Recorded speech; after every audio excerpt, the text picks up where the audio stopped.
सहनाववतु सहनौ भुनक्तु सह वीर्यं करवावहै तेजस्विनावधीतमस्तु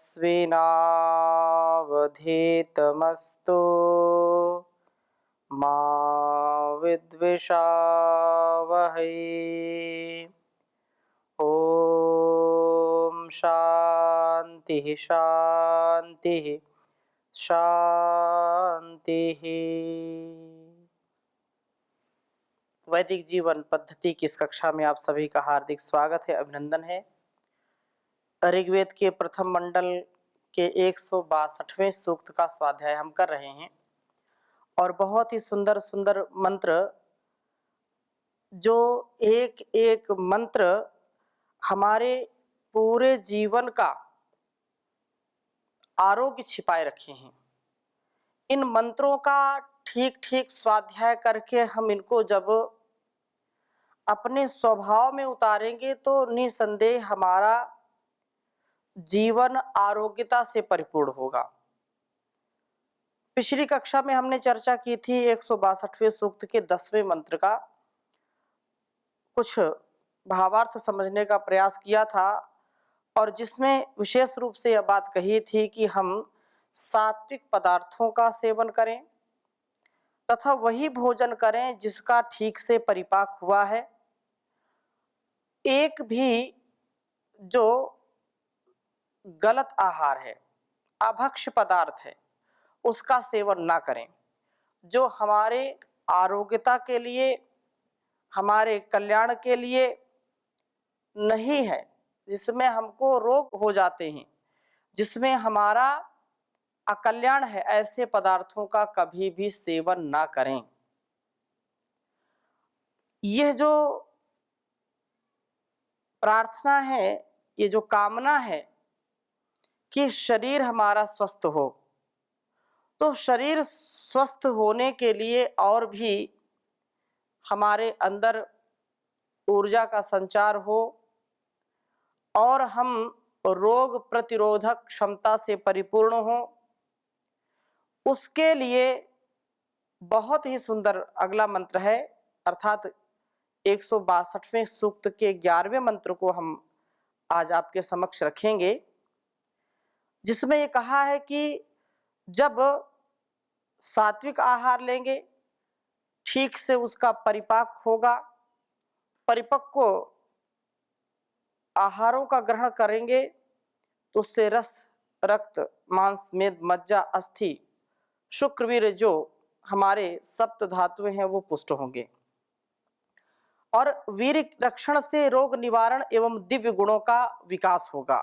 यह नितांत आवश्यक है, निर्भ्रांत सत्य है कि जो अपने आहार को नियंत्रित करता है तथा संयमित जीवन जीता है, वह तेजस्विता से परिपूर्ण होता है। तो वेद मंत्रों का भावार्थ हमारे जीवन में प्रकाश लाता है। ऐसा ही बहुत सुंदर ये वेद मंत्र है। मैं आपके समक्ष इसको रखूंगा, पहले लिखता हूं फिर चर्चा करता हूं। ओम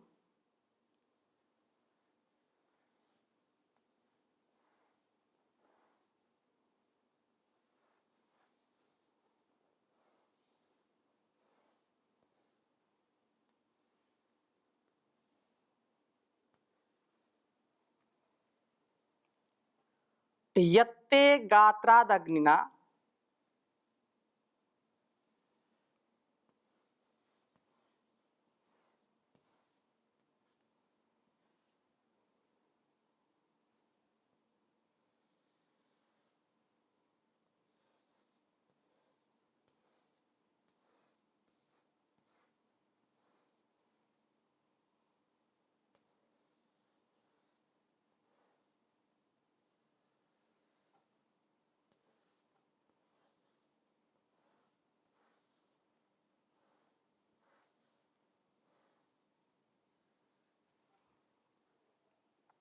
यत्ते गात्रादग्निना पच्यमानादभि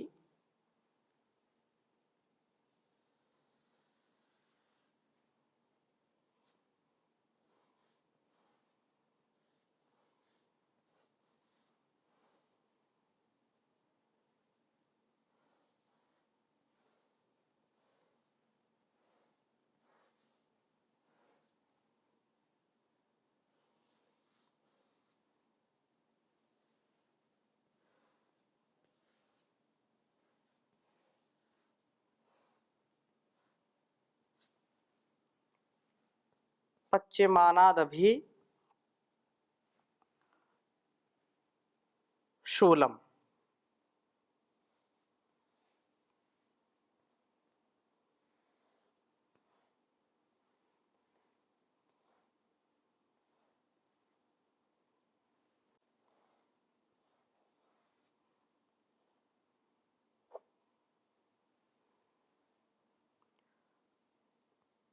निहतस्यावधावति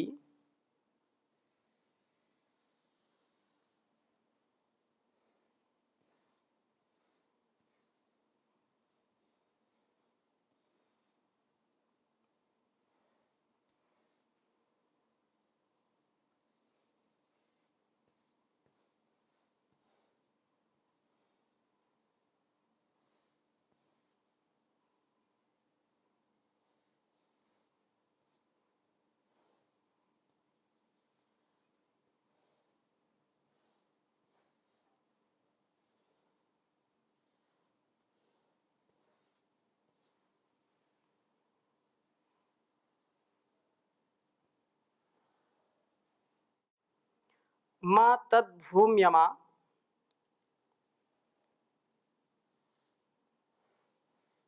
मा तद्भूम्यामा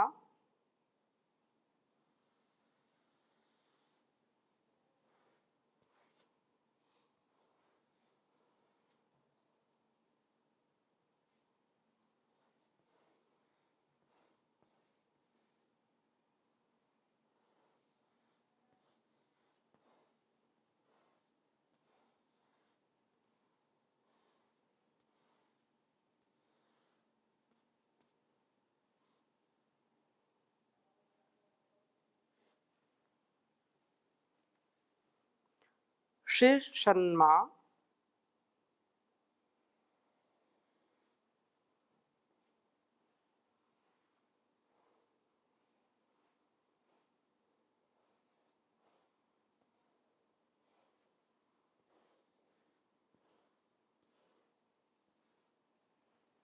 शीर्षन्मा तृणेषु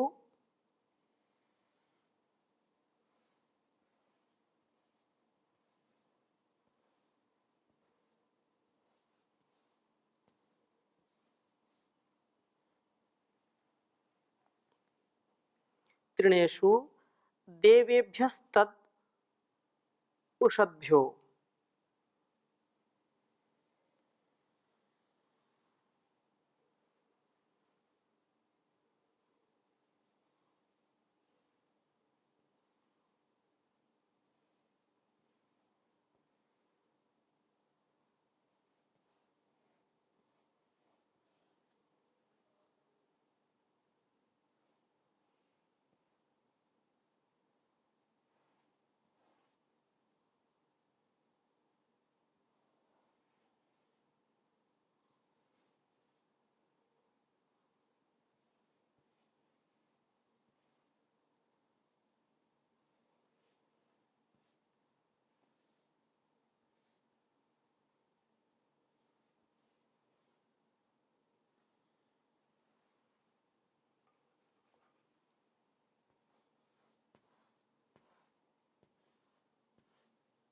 उषद्भ्यो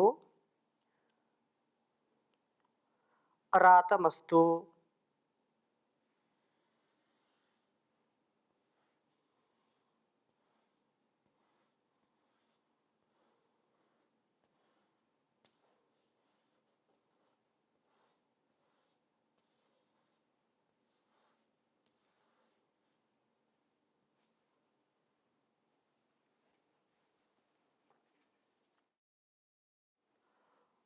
ओम यत्ते गात्रादग्निना पच्यमानादभिशूलं निहतस्यावधावति मा तद्भूम्यमा शिशन्मात्रेषु देवेभ्यस्तदुषदभ्यो रातमस्तु।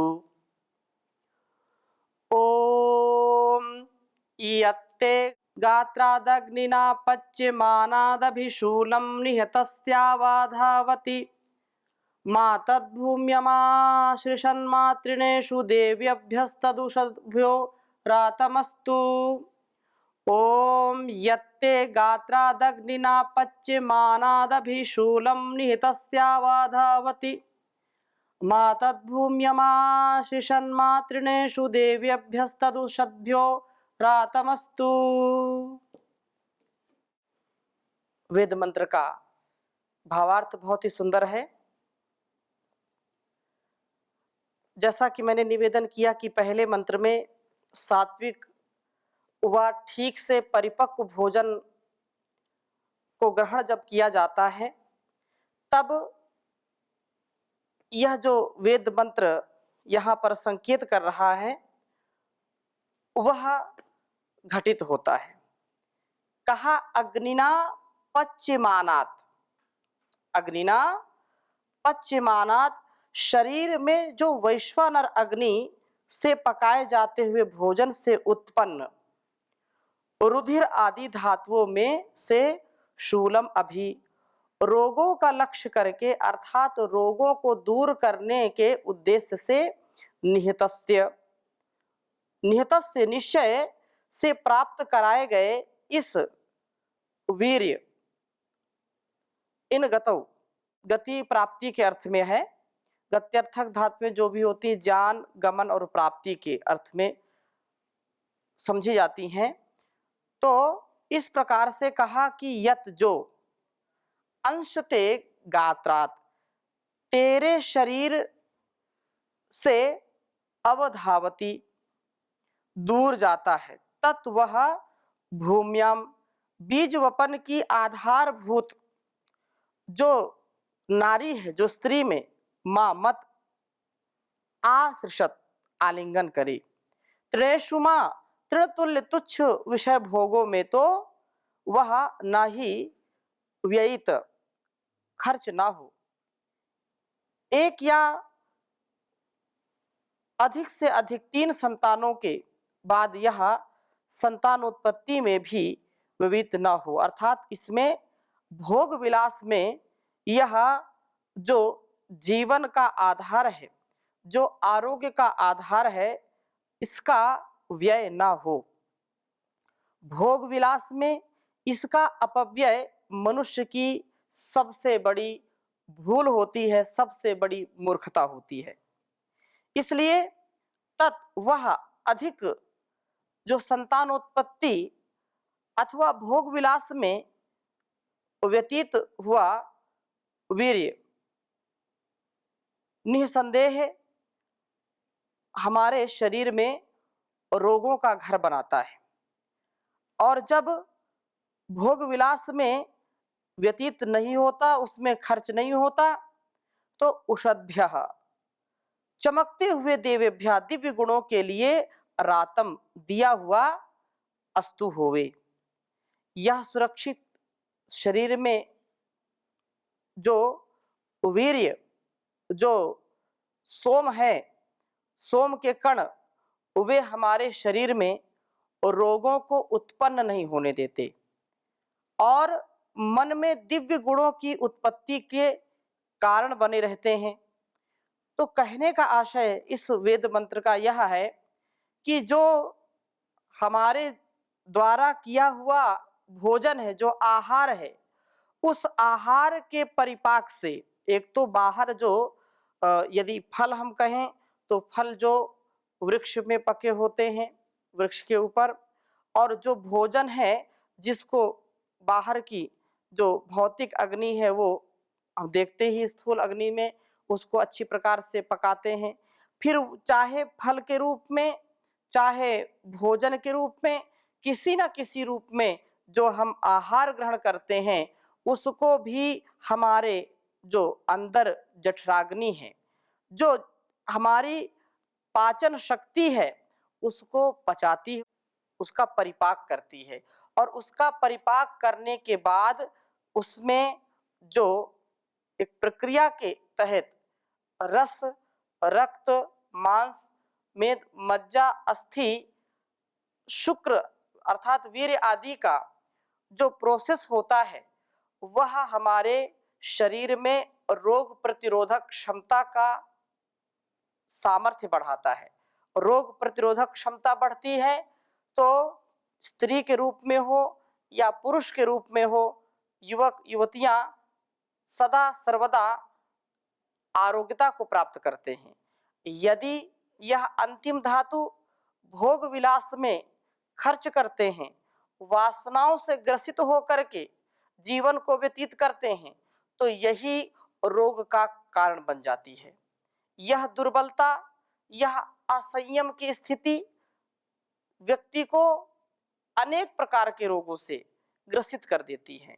आंखों में देखने का सामर्थ्य, कानों में सुनने का सामर्थ्य और रसना में चखने का सामर्थ्य, नासिका में सूंघने का सामर्थ्य धीरे धीरे क्षीण हो जाता है और अंग भी हमारे धीरे धीरे शिथिल हो जाते हैं, जिससे अकाल मृत्यु को हम प्राप्त होते हैं।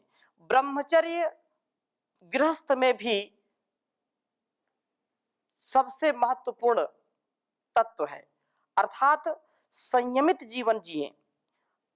जो संतान उत्पत्ति के लिए सृष्टि की जो व्यवस्था है, उस व्यवस्था में भी जो गृहस्थ लोग हैं वो एक संतान से लेकर के 3 संतानों तक यह मर्यादित व्यवस्थित संस्कारों के सहित गर्भाधान संस्कार से लेकर के जो ऋषि परंपरा है उसका निर्वहन करते हुए, उसकी मर्यादा का पालन करते हुए संतान उत्पत्ति के लिए ही संसर्ग करें।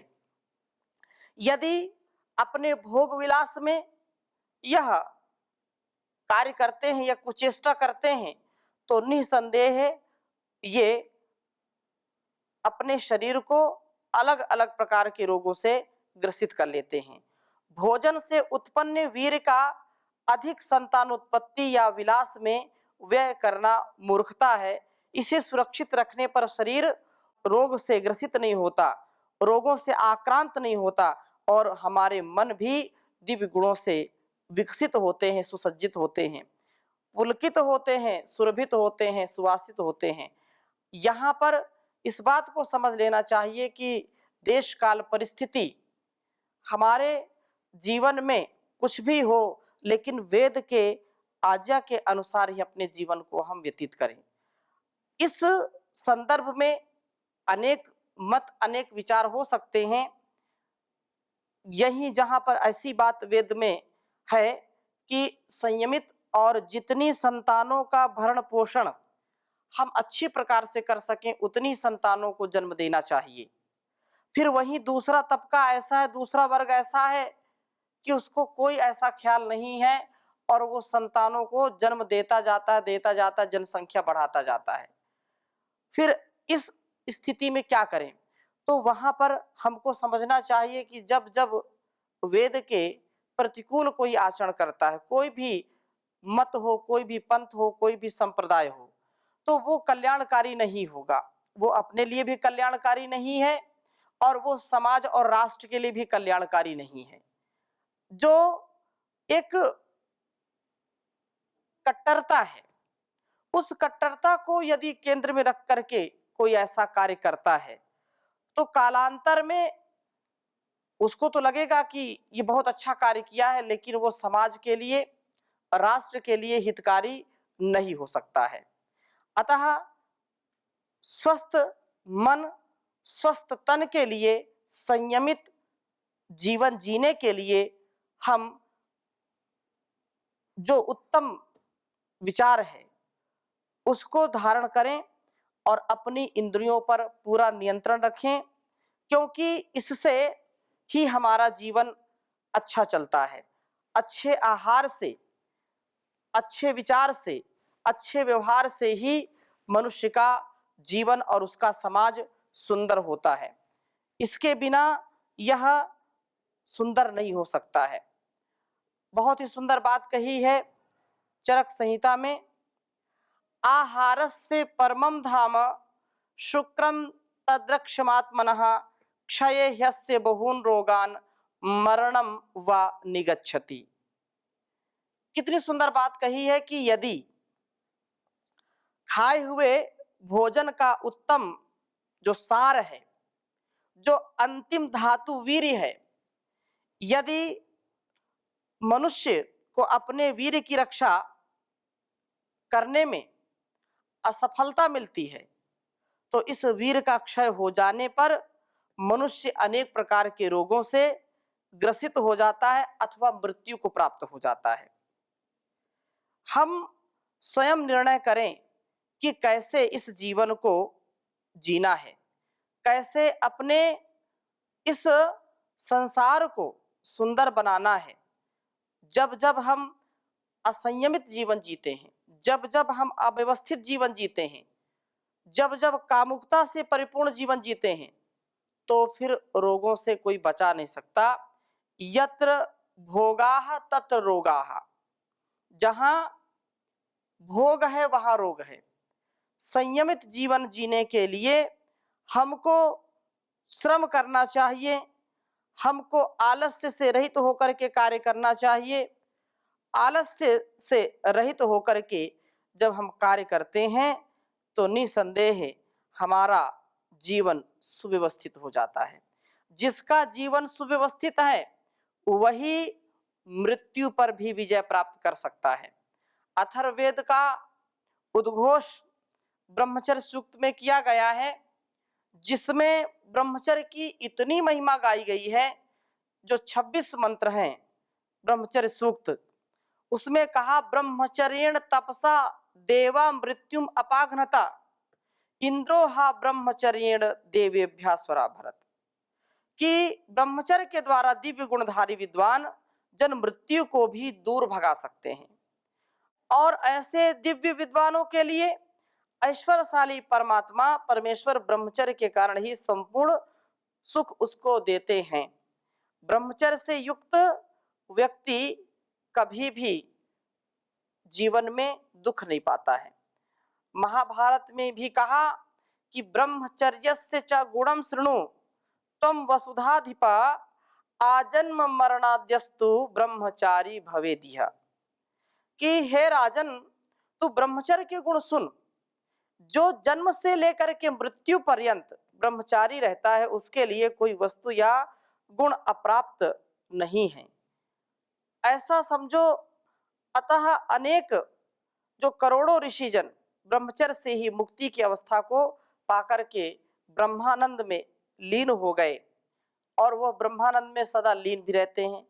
तो यदि हम ब्रह्मचर्य आश्रम से गृहस्थ आश्रम में प्रवेश करते हैं तो वहां गृहस्थ आश्रम में भी अपनी इंद्रियों पर नियंत्रण रख करके जो मर्यादित जीवन है उस मर्यादित जीवन को जी करके यदि हम सुसंतानों का पालन पोषण करते हैं तो वे संतानें बहुत ही दीर्घ आयु को प्राप्त होती हैं और वो सच्चे गृहस्थी भी निरोग रह करके, रोग रहित रह करके अपने परिवार को अच्छी प्रकार से संस्कारित करते हैं, सुव्यवस्थित करते हैं। ऐसा जीवन दिव्य जीवन कहलाता है। और इसके लिए फिर वो कितना भी व्यक्ति अपने गुणकर्म स्वभाव से जो भी ठान लेता है, जो भी संकल्प ले लेता है, वह संकल्प उसका पूरा रहता है, अर्थात वो पूरा होता ही होता है। कितने भी प्रकार से वह कदम आगे बढ़ाता है, कभी वह असफल नहीं होता है। इसलिए कहा कि संसार में तो वही व्यक्ति जीता है जो संकल्पवान होता है, संकल्प जिसके मन में होता है कि हमको दिव्य जीवन जीना है, ब्रह्मचर्य से युक्त जीवन जीना है, शक्ति संपन्नता के साथ जीवन जीना है, स्वाभिमान के साथ जीवन जीना है, वही वास्तव में जीवन की कदर जानता है, उसका संपूर्ण कृतित्व व्यक्तित्व दे दीप्यमान रहता है। तो हम पुनः इस वेद मंत्र को आत्मसात करने का प्रयास करें, चाहे ब्रह्मचारी हो, चाहे गृहस्थी हो, चाहे वानप्रस्थी हो, चाहे सन्यासी हो। सभी के लिए यह उत्तम शिक्षा है कि जो भी भोजन हम करें, संयमित भोजन करें, सात्विक भोजन करें, और उससे जो हमको बल की प्राप्ति होती है, जो वीर की प्राप्ति होती है, उसको अपने अच्छे कार्यों में उसको लगाएं, अर्थात उस शक्ति से अपने शरीर को विकसित करें और उस शक्ति के द्वारा अपने विकसित शरीर से समाज और राष्ट्र की सेवा करें, जिससे समस्त संसार में सुख शांति का आधान हो। तो इन्हीं शुभ कामनाओं के साथ आज की कक्षा को यहीं पर विराम देते हैं। शेष चर्चा अगली कक्षा में करेंगे। ओम शांति शांति शांति।